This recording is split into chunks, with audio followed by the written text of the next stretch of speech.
Nichols says he's over it. Bomber fans. No hard feelings. Time to kiss and make up. In his first public comments since expressing his disappointment at being booed by the whole stadium after Friday's blowout loss to Ottawa, the Winnipeg quarterback downplayed how he felt as the Bombers returned to practice Tuesday. "It's crazy. I feel like it's been completely blown out of proportion for the amount of coverage it's gotten," Nichols said. "I had people from all around the league, organizations, teammates, everyone messaging me. Everyone thought it bothered me more than it did. I was more upset about the game that we had just lost. I was over it 10 minutes after the game was over. I hope everyone else can be over it now. It's not the first time I've been booed. I know it won't be the last time.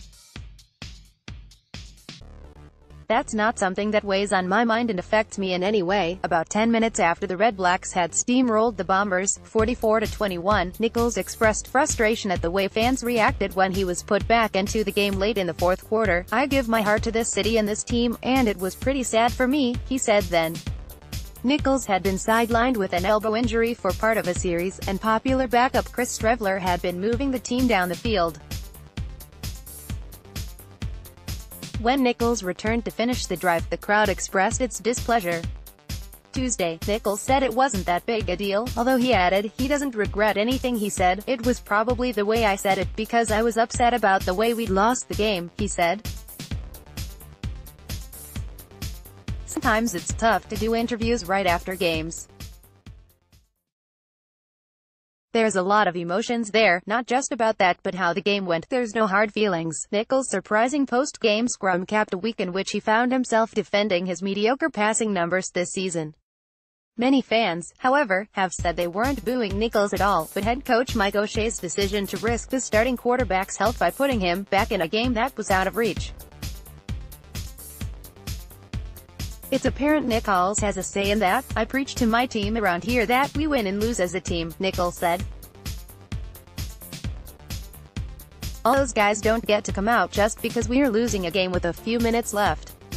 I felt physically able. We were going to lose that game, but I want to be out there when we are winning games, and I want to be out there with my guys when we are losing the game, so I wanted to finish the game with them.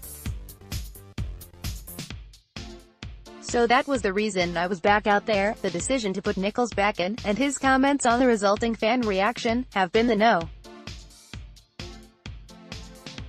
One topic of conversation for Bomber fans since Friday.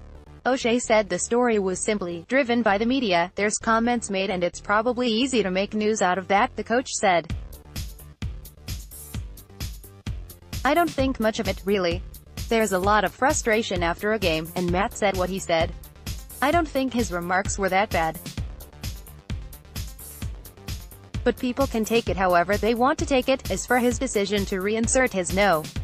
One quarterback, after he'd been hurt in a lost cause, O'Shea refuted the suggestion it was a lost cause. "If you know me, I would never think anything's out of reach," he said.